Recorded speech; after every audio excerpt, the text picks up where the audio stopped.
I guess a basic question that I ask is, why am I looking at this as a film? Why does it matter that this is a film? Why am I not just reading a script? Why am I not just looking at a plot summary? What is it that film does that's different to those kinds of things? And it impacts viewers in all sorts of ways that go beyond the simple narrative. From the heart of The Ohio State University on the Oval, this is Voices of Excellence from the College of Arts and Sciences, with your host, David Staley.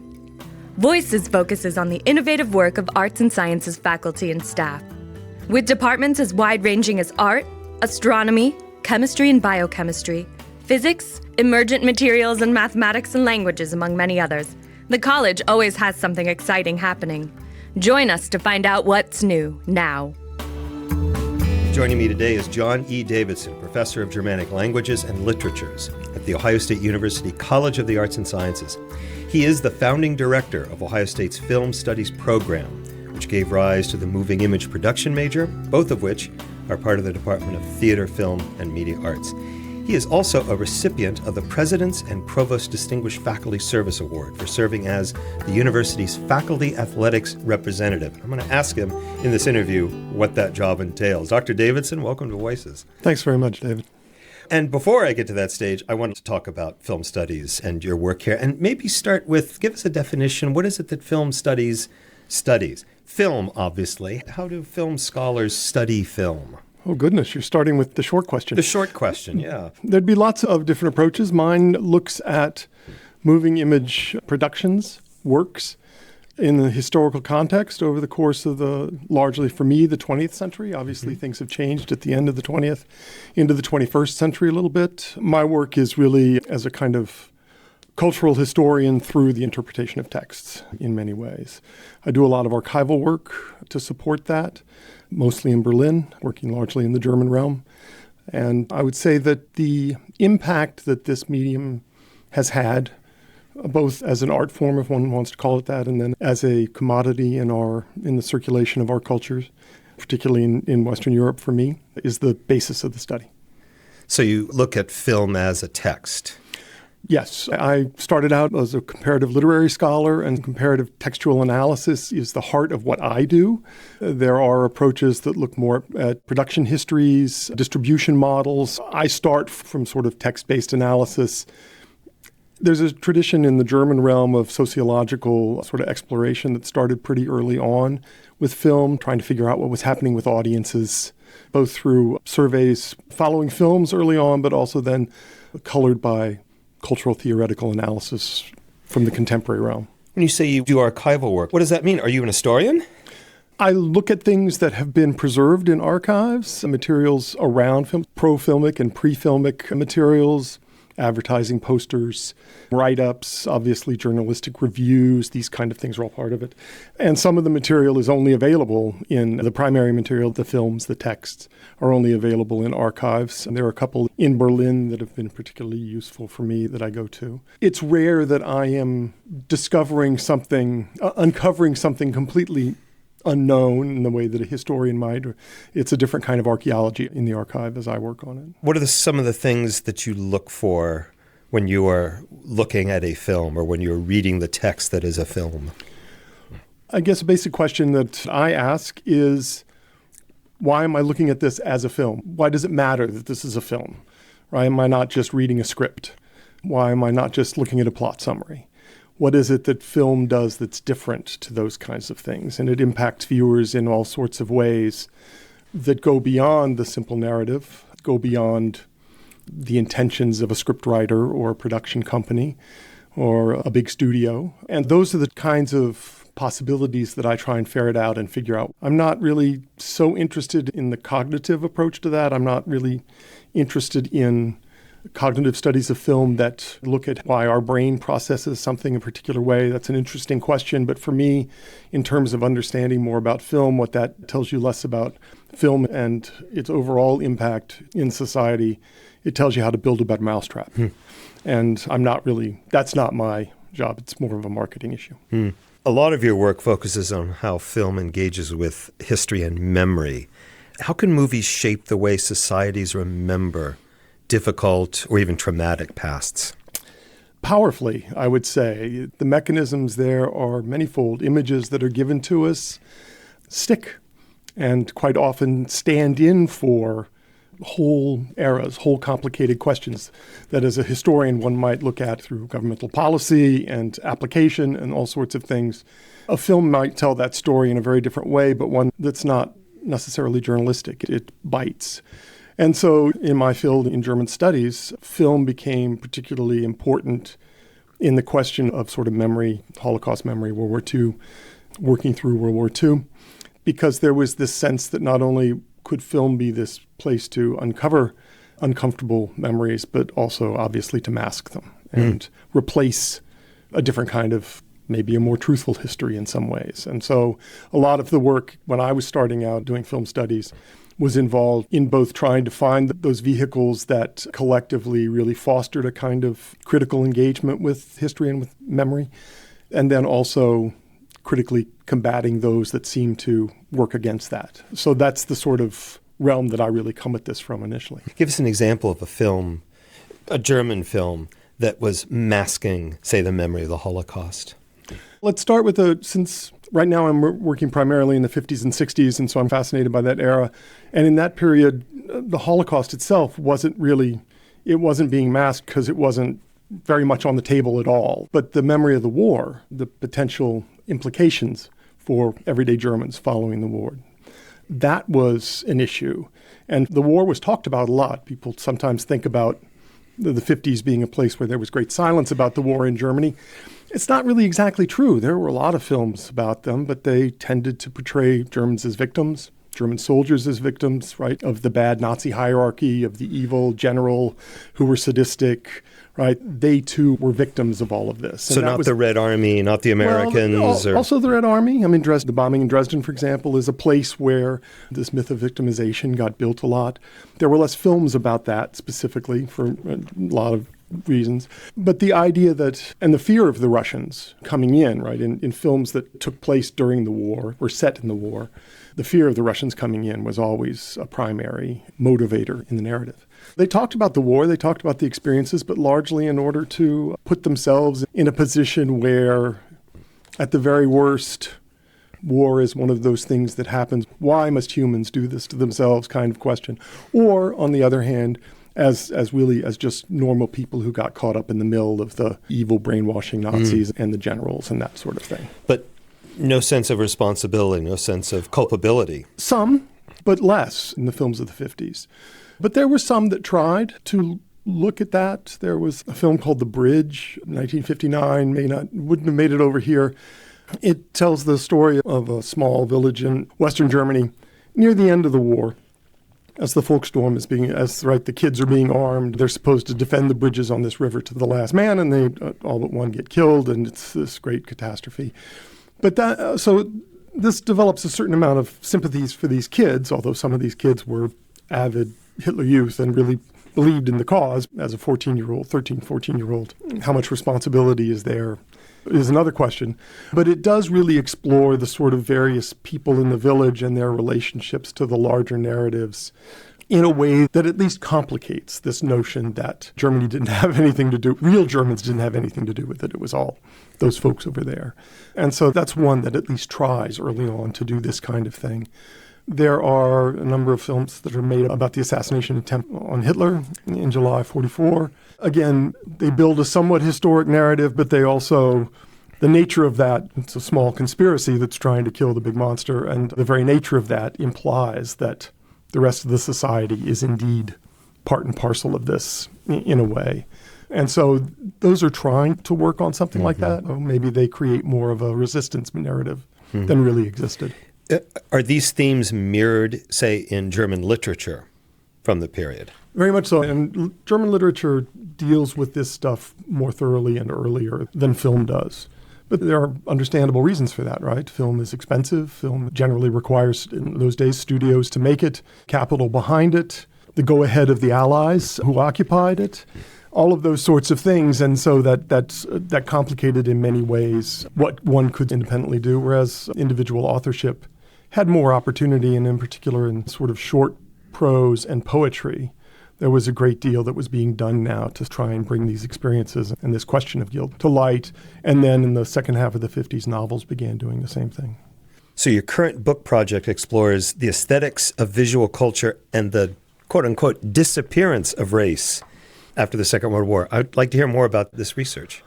Yeah, the audience may not see the air quotes that you put around disappearance, because obviously race disappears, the term Rasse disappears in Germany immediately following the war.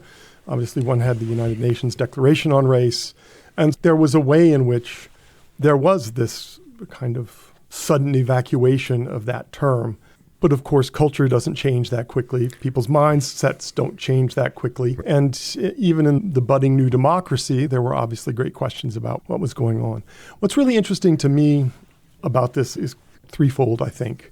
First, there is a perverse way in which the conceptualization of West Germany itself and Western Europe more broadly in the post-war world assumes a kind of Christian whiteness that, again, in a perverse way, takes the Nazi project of the Holocaust as, well, that's the ground we're now given.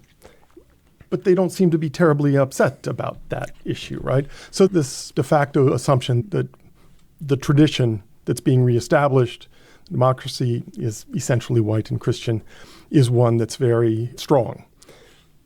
At the same time, all the debates in the parliament and elsewhere are about how we maintain relationships to the resources and the labor power in Africa specifically. And that's, as I'm sure you're aware, that's a different question in Germany than it is historically than it is in France or other places, having lost the colonies in 1918. Already in the 20s in the Weimar Republic, there was a great deal of discussion about how one shifted away from a kind of colonialist model to what some might call a neo-colonialist view or a developmental model of that world. And that was picked up then in the 50s and moved on. But it assumes that we, the Germans, the Europeans, we have a certain right or a certain need for those resources and that labor power, and we need to figure out how to get it. So that's a very overt conversation on the one hand, and yet on the other hand, there's this sort of evacuation of ideas about race, not just about the Jews, obviously, but about others.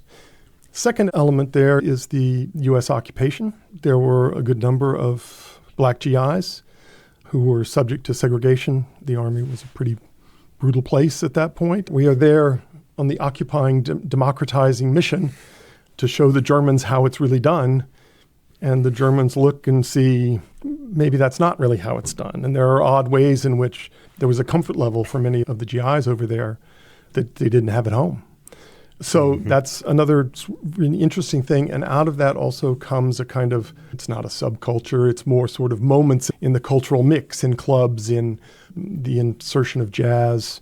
So many American musicians went over to play jazz during those days. And a lot of to come back to my own work, one of the things I'm interested in is the photographic and filmic record of, and it's a troubling fascination at some levels, but it's also a genuine attempt at a kind of integration, cultural integration, embrace of the new, this kind of thing that's at work there. And one of the chapters in this book that you mentioned before will be about a series of photographers who on the one hand work in highly experimental, abstract veins, and on the other hand spend their time in clubs, photographing jazz, listening to jazz, and bringing that out as part of the sort of culture of the day. You've also recently published a piece on the work of the artist Hans Arp. I'd like to hear a little more about this. I had the opportunity many years ago when I started as a graduate student at the University of Iowa. I was forced. I went without a scholarship, but I did manage to get a job working in the Dada archive, which is in Iowa. And so I became interested in Dadaism. Hans Arp, Jean Arp, was one of the original Dadaists and a fascinating figure from the early part of the century. Was in Zurich during World War I and really was part of that aesthetically revolutionary moment. After World War II, Hans Arp becomes one of the most famous and mainstreamed artists in the world as a sculptor, as you mentioned. But he also continues to do a lot of collage work, other things. And a great deal of it relies on, black and white distinctions, really basic sort of contrasts in his work. And so I'm interested in the way that people like Hans Arp were rediscovered, trotted out in the 50s, almost as a state art, right? Abstraction of that kind. First of all, the Dadaists were those who they were degenerate artists under the Nazis, and so we claimed them as ours in one way. Abstraction also became this representation of freedom in the West as opposed to the unfreedom of the East in the beginning of the Cold War. Are you looking at Germany specifically, or the West, or New York City? New York City obviously plays a role here, and it's all over Europe, but there's a very particular discourse about this in Germany. West Germany. West Germany. And there's a debate in East Germany about this, right? There's a very famous one about the sort of formalism versus realism debate. The hardcore socialists then decrying, right, the sort of asocial or antisocial or anti-proletarian aspects of abstraction. There is a certain amount of escapism that's at work there as well. But this sort of claim that allowing this stuff to be here, allowing space for this stuff, indicates that we are the home of freedom. That was really the narrative all over Western Europe and coming out of Washington. But then obviously the New York art scene had a great deal to do with that as well. And CIA was really involved in this. Other people have done great work on that. So I'm interested in the sort of recuperation of the Dadaists, these people who were trying to tear Europe down when they started out, become the sort of bulwark in this narrative. But there are still a lot of interesting aspects to their work. And one of the things that I worked on with Hans Arp is his collaboration with he's a psychiatrist, but he was known mostly as a writer under Dadaism, Richard Hosenbeck, and he does a series of small volumes of poetry that Hans Arp illustrates. And so I'm interested in the sort of tensions but in the black and white images that form those illustrations, and then the poetry itself and the thematic things that they bring forward as a place where, almost despite themselves, a kind of discourse about the new black and white world comes forward. And it's a particularly fascinating example for me. I introduced you as the faculty athletics representative. And maybe we should start with the definition. What is that role? What is it that you do in this role? So the faculty athletics representative is a position that is mandated by the NCAA. Every member institution has to have somebody who bears this title. They don't prescribe how that gets established or what it does. At OSU, it's a position that has a lot of access and a lot of input on this. So it's set up as an attachment to the president's office. I'm relieved of 50% of my duties in order to spend about 120% of my time in doing three things largely. The first is I represent OSU to a number of bodies. I'm a voting member at the NCAA. I chaired the joint governance group at the Big Ten, and I'm still a voting member in that. I'm on the board of directors of a small hockey league. And then, so those sorts of representative things are out there. The FAR is the third name on sort of official communication that comes back from the NCAA. It's the president, the athletic director, and the FAR. So that's one end of things. The second side is that the FAR is to advise the president and the athletic director about academic issues as they may impact student athletes from a faculty perspective. The way of circumlocuting that is that I'm always supposed to be the native faculty voice in the room. And as faculty, we're all of one mind, and so that's very easy to do. But so that's the other aspect at that level. And then the final part is where I spend most of my time, and is the broader and somewhat more amorphous part of it, is working in support of student-athlete well-being and compliance.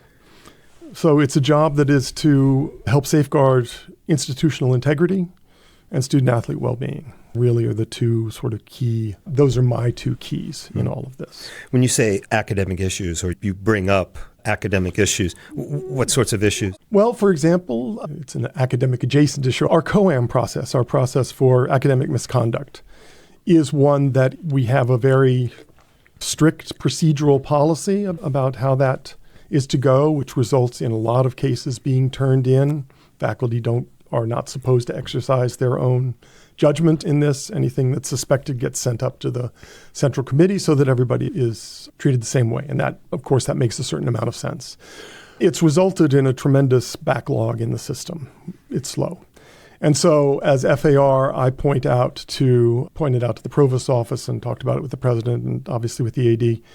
This kind of delay potentially has impacts on student athletes that are different from regular students because student athletes need to be certified as eligible on day one of every semester. So the first day of class in every semester, we have to, and that's part of my job, we have to certify that all the people we put on lists to be able to participate are eligible. If we don't know whether somebody is eligible or not, or if we've certified somebody is eligible and it turns out that 6 months later that a COAM decision comes down and it turns out that we have been allowing somebody to participate who hasn't. It's a rare case. It's the kind of thing where while we don't want to treat student athletes differently, the circumstances they're in are different. So that's one kind of thing. And so we're trying to talk about that policy and see if there might be ways to loosen it up a little bit and get rid of that backlog just a little bit. Not for student athletes specifically, but for all students. It's just student athletes become this sort of test case in a way. Student athletes have requirements for travel that other students don't have. The university is asking them, and in some cases telling them to travel. This is when you will go. This is the Big Ten sets the schedule. We don't have much say in that. And the Big Ten is bi-coastal now. So exactly, and that's been a large topic, obviously, recently. Our rules don't mandate that these be excused absences. Technically, they don't have to be. The rules ask that faculty make all reasonable accommodation for these kind of things, and most faculty do. Some faculty are in a position, however, where they can't. The really big sort of intro-level classes in a number of the disciplines, they work with standardized, unchangeable policy across all those introductory courses. And so that's the kind of place where I, on the one hand, try to make people in the administration understand what our policies mean and for student athletes. And then on the other hand, I occasionally try to talk to individual instructors just to make sure that they understand that this most often is not a result of slackness on the student, but rather is largely beyond their control. I don't have any power to tell anybody what to do, but I can open the conversation. I do a lot of translation work between the athletic side of the house and the academic side of the house in that regard. You've been in this role since 2015, which means you have seen the emergence of name, image, and likeness legislation. What's your personal take on NIL, and especially its effects, its impact on student athletes? Like so many things in the sports world, NIL is a good idea that's been poorly rolled out. And obviously there was a court case that mandated this at some point. And by the time the ink was dry on that case, parts of it were already obsolete because there had been a period in which there were no rules. And so the market had already changed. I'm not really a market-oriented guy, so I don't want to talk about that end of things very much. NIL has some positive impacts beyond the sort of obvious cutting down on what might be seen as exploitation of some athletes. It is a possibility, for example, a lot of student athletes traditionally left OSU with debt. It's possible now that some of those athletes will not, or will certainly leave with much less. We are doing a very good job at OSU at trying to spread NIL as broadly as we can. Again, there are market forces at work there that dictate some of that, but where it's been possible, we're trying to make sure that this is spread across so that we have 36 sports teams. You think we have something like 29 or 30 of them. Members of those teams have participated in the NIL thing at some level or another. So we're really doing our best to try and make sure that this isn't just your star fullback or whatever, I guess we don't have fullbacks anymore. I just didn't want to point to anybody specifically. So that's part of it. If I may digress for just a minute, one of the reasons why I got into this was that my father was a professor and an administrator at a school years ago, and he spent a good deal of his time fighting against big-time college athletics coming into his institution, claiming that it would be the death of, we know the argument, right? The death of the university as we know it. And I got into this, and I had to say that at least in some ways, my father was wrong. The benefit for so many of the participants was so much greater than anything that he could have seen or understood, was marked to me. But it is undeniable that the university as an institution is subject to change and pressures from the current athletics world that may be something like the nightmare vision that he he thought about way back in the day. Athletics is not alone in putting that stress on universities, obviously. It's just, it's a popular term nowadays, but the perfect storm seems to be upon us in many ways. I hate that term, but when you think about all the assault that higher education is under, one could call it, then internal pressures like trying to figure out rev share and NIL is another one that's shaking our foundation. How about I add another storm to this? So the New York Times recently covered push, backed by Nike, no less, to let college students major in sports, right? They say students can major in music or film. Why not sports? And you were cited in this article. What's your take on all this? Should students be allowed to major in sports? My sense of it is that I understand many of the arguments that are being made in favor of this. It is a very particular skill set that has to do with body knowledge in ways that are becoming more prevalent in lots of parts of the university that we study. My problem is that the practitioners, the teachers in this major, their primary goal is not necessarily education in the way that one would think of a history professor working on education. I must say that almost all the coaches and practitioners I know think of themselves as educators and have very good reason to do, but it's still a different mode. So there's that. We also already, at our institution and at many institutions, we already have some version of this or some allied sort of major. At OSU, it's called sport industry. It does attract a lot of student athletes. They do get some credit for having participated, but it teaches them other things in relationship to perhaps their post-sport world, which one doesn't necessarily assume that a major in sports would give to them. I can imagine some institutions doing this well. I personally don't think we need it at this institution, and I think that overall the pressures from the industry side of it mitigate against it raising to the kind of academic rigor that I think we should demand of our majors. How did you end up as faculty athletics representative? So I was in service at the university. I was in the Senate. I was on a number of committees. I chaired the Rules Committee for a couple of years. After that, I think as a reward, although I'm not entirely sure, I was named to what we call the Athletic Council here, which is a subcommittee of the University Senate that's involved in helping to support and to bring back information about athletics to the Senate. Ultimately reports up president to the board. So I was on that. There's an academic subcommittee that I chaired, and then I chaired the council itself.